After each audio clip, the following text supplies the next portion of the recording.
ബ്രഹ്മചര്യ ദൃഢതാതി ബിറിയമേ. ബ്രഹ്മചര്യ ദൃഢത എന്ന് പറഞ്ഞാണ് ഉറച്ച ബ്രഹ്മചര്യം.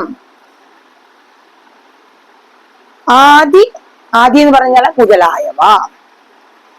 യമേഹി യമങ്ങള്. ബ്രഹ്മചര്യം ആദിയായിട്ടുള്ള യമങ്ങള്, മുതലായ യമങ്ങള് എന്ന് പറഞ്ഞാല് പിന്നെയുണ്ട്. ഏതാണ് നമ്മൾ മനസ്സിലാക്കിയല്ലേ? ഏതൊക്കെയാണ്? ബ്രഹ്മചര്യം, അഹിംസ, സത്യം, അസ്തേയം, പരിഗ്രഹം. അപ്പോ ഈ 5 യമങ്ങളും അനുഷ്ഠിച്ചിട്ട് ആപ്ലവാദി നിയമൈശ്ച ഭാവിതാഹ. ആപ്ലം എന്ന് പറഞ്ഞാൽ എന്താണ്? മുങ്ങുക, സ്നാനം. ആപ്ലവാദി എന്ന് പറഞ്ഞാൽ മുങ്ങിക്കുളിക്കുക. ആപ്ലവാദിയായിട്ടുള്ള ആദ്യമായിട്ടുള്ള നിയമങ്ങള്, ആദ്യമായിട്ടുള്ള നിയമിച്ച ആദ്യമായിട്ടുള്ള നിയമങ്ങള് ഏതൊക്കെയാണ്? ആദ്യമായിട്ടുള്ള മുതലായ നിയമങ്ങൾ എന്ന് പറഞ്ഞത്. അപ്പൊ ഏതൊക്കെയാണ് നമ്മൾ മനസ്സിലാക്കിയത്? അതില് കുളി മുതലായ നിയമങ്ങള്. ആ കുളിയൊക്കെ നമ്മൾ പറയും ശൗചം, ശരീരത്തിനെയും മനസ്സിനെയും ശുദ്ധീകരിക്കുക അല്ലെ? ശൗചം, സന്തോഷം, സ്വാധ്യായം, തപസ്, ഈശ്വര പ്രണിധാനം, ഈശ്വരന് സമർപ്പിക്കുക. ഇതൊക്കെ ചെയ്തിട്ടുള്ള ആ നിയമങ്ങളും ആചരിച്ചിട്ടുള്ള നിയമങ്ങളാലും പാപിതാഹ. പാപിതാഹ പറഞ്ഞതാണ് ശുദ്ധീകരിക്കപ്പെട്ടവരായിട്ട്. ഈ യമങ്ങളും യമങ്ങളുടെ 5 ഉപാംഗങ്ങളും അതുപോലെ തന്നെ നിയമങ്ങളിലെ 5 ഉപാംഗങ്ങളും ഒക്കെ നമ്മൾ അനുഷ്ഠിച്ചിട്ട് നമ്മളുടെ ശരീരത്തിനെയും മനസ്സിനെയും ഒക്കെ ശുദ്ധീകരിച്ചിട്ട് ഇതിനെന്ത് ചെയ്യുന്നു? പിന്നെ കുർമഹേ ദൃഢമഭി സുഖാസനം. കുർമഹേ പറഞ്ഞു കഴിഞ്ഞാൽ ചെയ്തു കൊള്ളാം. ദൃഢം എന്ന് പറഞ്ഞ ഉറപ്പ്. മമി അമി എന്ന് പറഞ്ഞാൽ അമി, ദൃഢം അമി.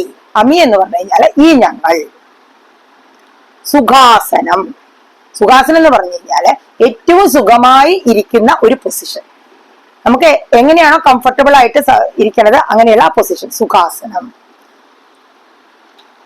പങ്കജാദ്യമപി. പങ്കജം ആദിയായിട്ടുള്ള. പങ്കജം എന്ന് പറഞ്ഞാൽ താമര, പത്മം, പത്മാസനം. പത്മാസനത്തിലോ അല്ലെങ്കിൽ സുഖാസനത്തിലോ ഏതെങ്കിലും ഒരു ആസനത്തില് ഭവത്പര പറഞ്ഞ എന്താണ്?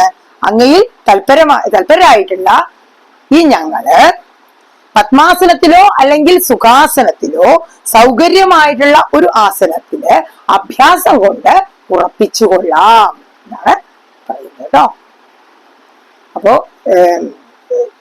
യമങ്ങളാലും നിയമങ്ങളും ഒക്കെ അനുഷ്ഠിച്ചിട്ട് മനസ്സിനെയും ശരീരത്തിനെയും ഒക്കെ ശുദ്ധീകരിച്ചിട്ട് എവിടെയാണോ എവിടെങ്കിലും ഒരു നല്ലൊരു സ്ഥലത്ത് സൗകര്യപ്രദമായ കംഫർട്ടായിട്ടുള്ള ഒരു സ്ഥലത്ത് സുഖാസനത്തിലോ അല്ലെങ്കിൽ പത്മാസനത്തിലോ ഇരുന്നിട്ട് എന്ത് ചെയ്യണോ? അഭ്യാസം കൊണ്ട് ഞങ്ങൾ ഉറപ്പിച്ചുകൊള്ളാം എന്ന് പറയുകയാണ്. അപ്പോ ഇതാണ് ഈ ശ്ലോകത്തിന്റെ അർത്ഥം. ഈ ശ്ലോകം ഞാൻ ഒന്നുകൂടി വായിക്കാം കേട്ടോ. ബ്രഹ്മചര്യ ദൃഢതാദിഭിര്യമേ ആപ്ലവാദി നിയമൈശ്ച ഭാവിതാഃ കുർമഹേ ദൃഢമഭി സുഖാസനം പങ്കജാദ്യമഭിവാഭവത്പരാ. അപ്പോ ഞാൻ പറയുന്നതൊക്കെ നിങ്ങൾക്ക് ഇഷ്ടാവുകയാണെങ്കിൽ, മനസ്സിലാവുന്നുണ്ടെങ്കിൽ നിങ്ങൾ ലൈക്ക് ചെയ്യുക, മറ്റുള്ളവരിലേക്കൊക്കെ ഷെയർ ചെയ്ത് കൊടുക്കുക. ഇത് പഠിക്കണം എന്ന ആഗ്രഹമുള്ള ആളുകൾക്കൊക്കെ ഷെയർ ചെയ്ത് കൊടുക്കുക. പിന്നെ സബ്സ്ക്രൈബ് ചെയ്തിട്ട് ബെൽ ബട്ടണും കൂടി അമർത്തണം കേട്ടോ. അപ്പോഴേ ഞാനിടുന്ന വീഡിയോയുടെ നോട്ടിഫിക്കേഷൻസ് കിട്ടുകയുള്ളൂ. എല്ലാവർക്കും ഈശ്വരാനുഗ്രഹം ഉണ്ടാവട്ടെ. നാരായണാഖില ഗുരോ ഭഗവൻ നമസ്തേ.